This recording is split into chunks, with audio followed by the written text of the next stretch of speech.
Pernah dengar nggak kalimat ini? Gold sudah mahal, ngapain dibuy sekarang? Tapi anehnya, emas tetap dibeli dan harganya tetap naik.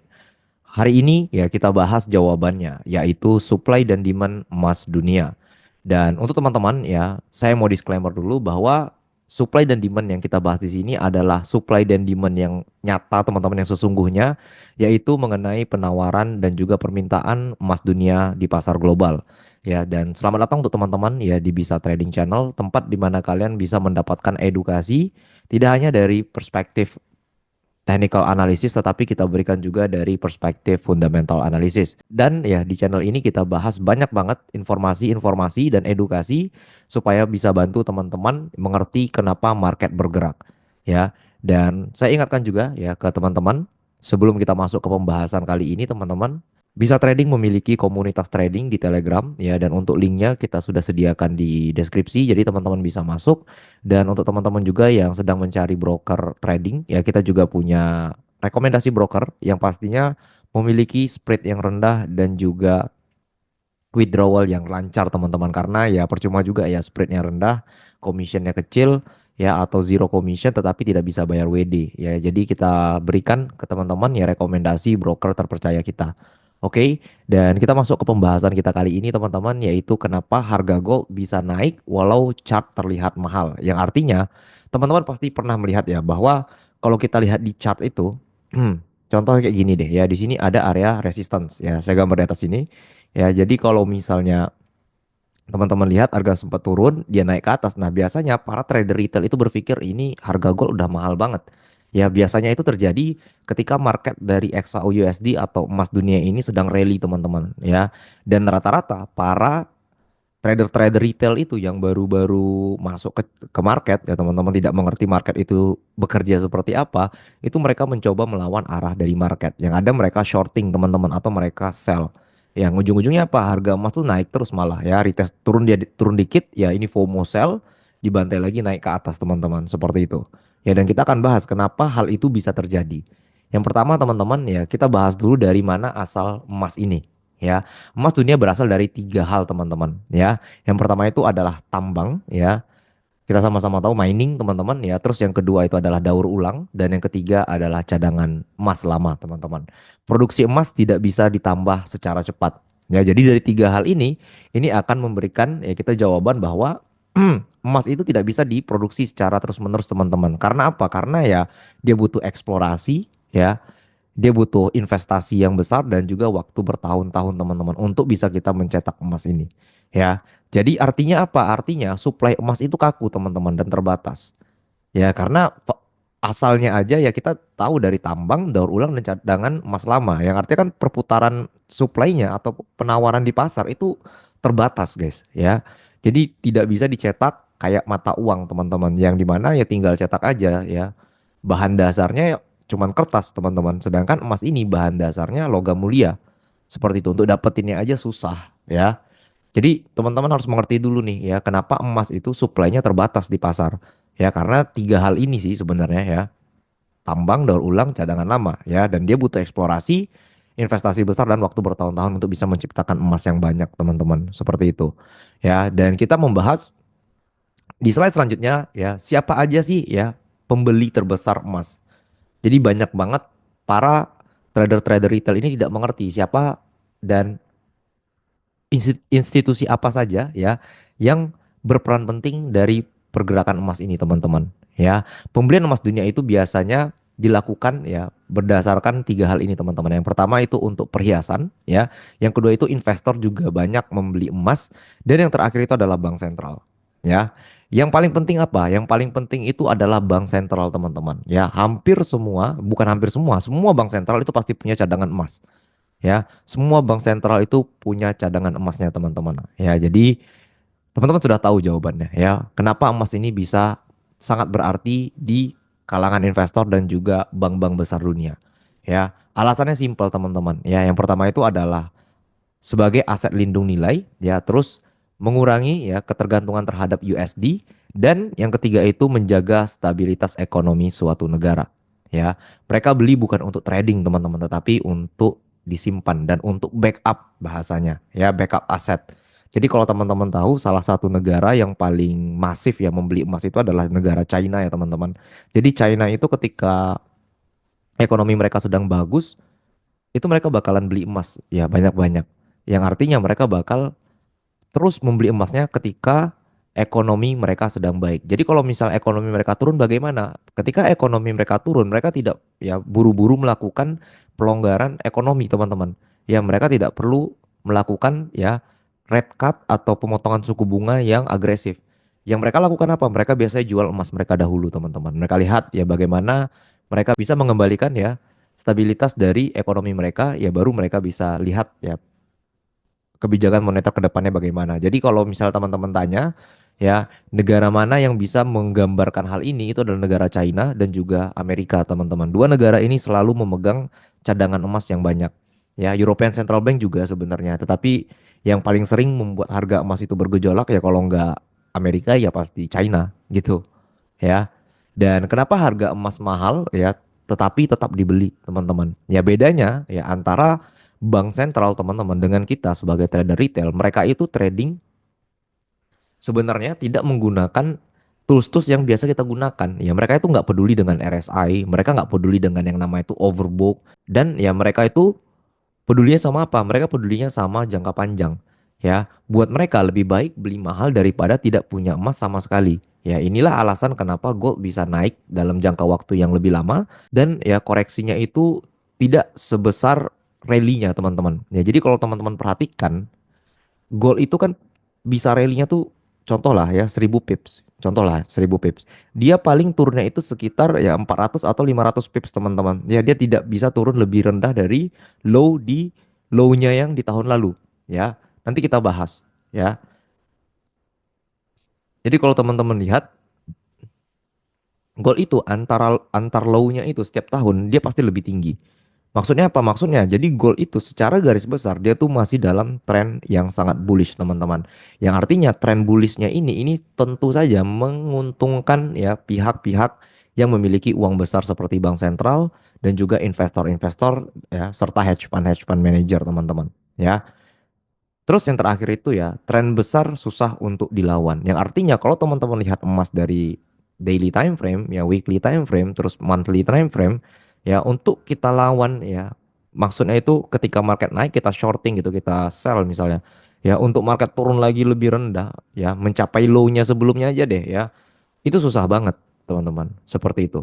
Ya jadi itu adalah alasan kenapa ya emas ini selalu menjadi primadona ketika ya bank sentral dan juga para fund-fund manager kehilangan ya pegangan di kebijakan ekonomi suatu negara. Jadi kayak misalnya deh ya, suatu negara itu mengalami inflasi yang sangat tinggi, teman-teman, yang dimana barang-barang dan jasa itu mahal, teman-teman, ya. Dan itu kan bisa menimbulkan yang namanya ketakutan ya atau fear, teman-teman. Nah, ketika fear ini tercipta di market atau di pasar, teman-teman, para investor besar ini ya bakalan lari ke emas. Ya, jadi uang mereka itu mereka bakal injek semua ke emas. Saham Bitcoin gimana? Saham dan Bitcoin itu biasanya runtuh, teman-teman, ketika ya inflasi besar-besaran.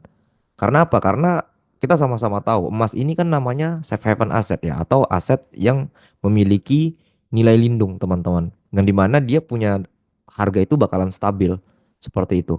Ya, dia tidak memiliki bunga pastinya. Dia tidak memiliki bunga, tetapi dia memiliki ya lindung nilai tersebut, teman-teman. Ya, seperti itu. Jadi terjawab ya kenapa harga emas itu mahal tetapi banyak banget orang yang beli dan rata-rata low per tahunnya itu jarang di break, teman-teman. Yang artinya pergerakan emas secara tahunan itu masih bullish ya. Cukup jelas ya teman-teman. Nah, teman-teman ya kita masuk ke slide selanjutnya mengenai trader versus demand fisik ya. Kalau trader itu biasanya cari entry di harga murah ya dan lebih sensitif terhadap harga, teman-teman ya.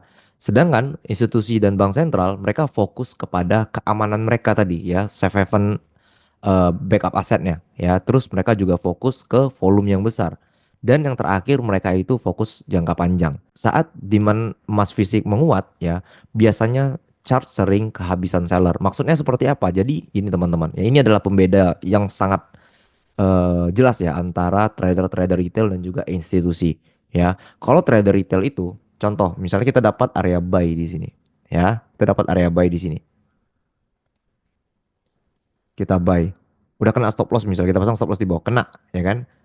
Kita entry lagi di bawah kan, kita cari lagi harga paling murah. Nah, kalau misalnya institusi itu teman-teman, bank-bank sentral itu, kalau harga turun mereka nggak cut loss, mereka beli lagi guys. Ya jadi sistemnya apa? Sistemnya tuh kayak DCA ya, atau dollar cost average. Jadi ketika harga makin turun mereka makin beli.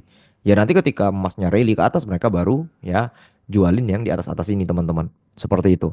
Karena apa? Karena kalau kita bahas dari segi institusi dan juga bank sentral, fokus mereka tuh memang ke jangka panjang, teman-teman. Serta apa? Volume yang besar. Karena mereka tahu ya emas ini secara tahunan itu naik terus gitu loh. Nah, ketika harga emas naik itu ya rata-rata investor malah tidak mau ngejual emas mereka. Ya mereka masih tahan. Ya makanya ada istilah kehabisan seller. Ya, karena ketika emas lagi rally nggak ada orang yang mau jual emasnya, guys. Ya, ini di pasar nyata ya teman-teman ya, di real market, bukan di market chart yang kita bahas selama ini ya. Ini di real marketnya seperti itu. Ya, mungkin teman-teman juga seperti itu. Kalau teman-teman beli harga emas di 1 juta, tiba-tiba meledak ke 2 juta, apakah teman-teman mau jual?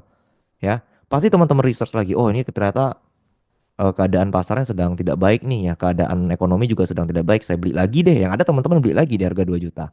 Ya, padahal banyak banget yang bilang 2 juta itu udah kemahalan. Ya, udahlah nanti aja kita tunggu harga turun. Emas itu teman-teman, dia tidak nunggu instruksi ya, dia tidak nunggu harapan-harapan kita itu bakal retest dulu ke area yang lebih rendah bla bla bla bla. Enggak, ya. Dia naik aja, kalau dia mau turun turun aja teman-teman. Dan biasanya naik dan turunnya ini berdasarkan sentimen dan juga narasi pasar saat itu. Ya, jadi kelihatan banget ya antara trader dan juga institusi besar ya serta bank-bank sentral teman-teman ya mengenai permintaan emas fisik dan cara bertransaksi di pasar. Seperti itu. Ya. Lalu dampaknya ke trader pemula seperti apa? Ya. Pelajaran penting yang perlu kita ambil teman-teman, ya yang pertama itu adalah jangan pernah melawan tren yang besar. Ya, jadi kalau teman-teman lihat di daily time frame ataupun di weekly time frame yang sedang bullish, ya kalau misalnya harga mengalami taking profit, teman-teman wajib melihat apakah ya taking profit yang terjadi itu karena sentimen atau hanya taking profit biasa, rebalancing namanya, ya. Jadi investor-investor besar itu mereka bakal aiming area yang lebih rendah untuk masuk lagi. Seperti itu.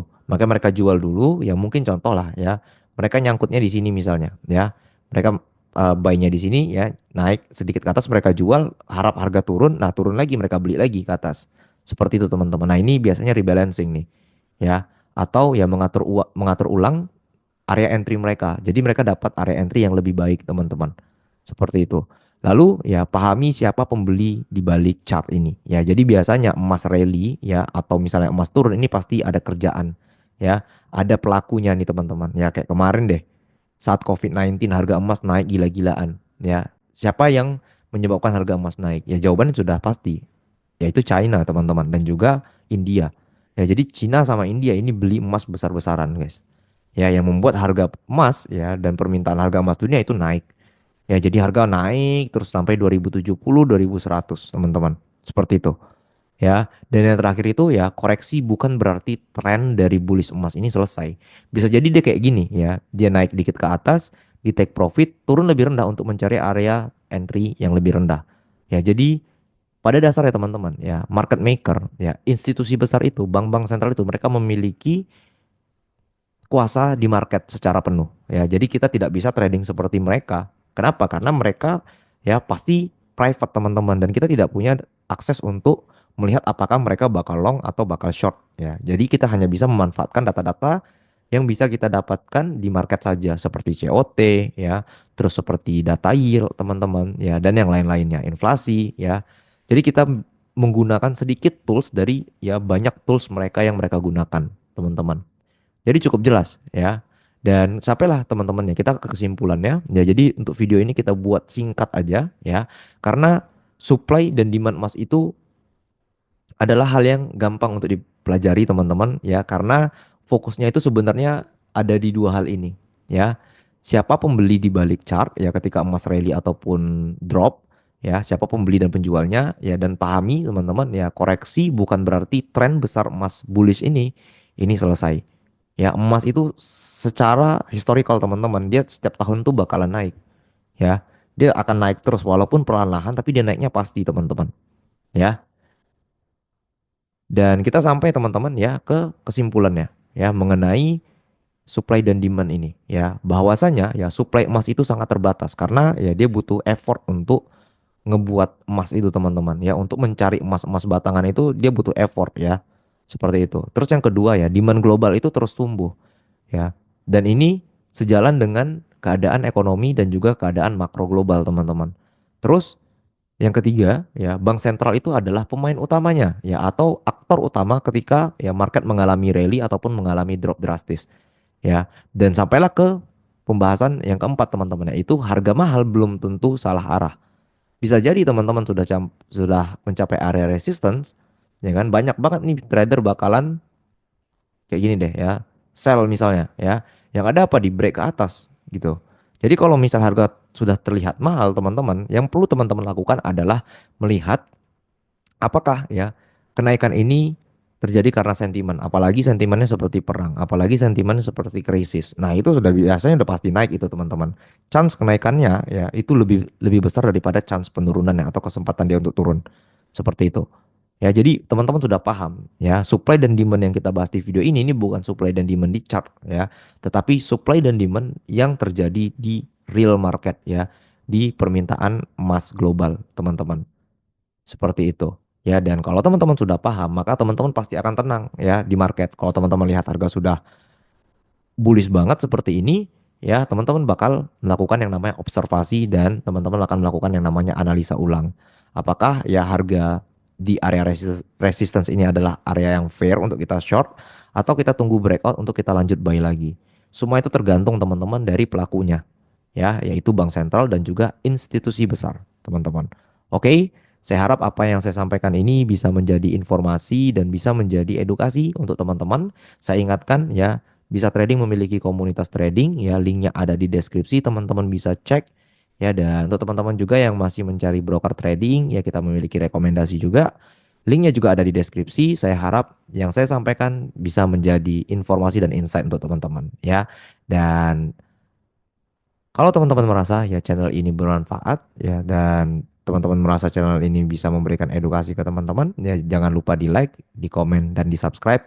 Share ke teman-teman yang lain yang masih belajar trading forex ya, dan masih mencari edukasi-edukasi trading. Oke, sampai jumpa di momen berikutnya teman-teman. Stay cuan, stay hungry, peace.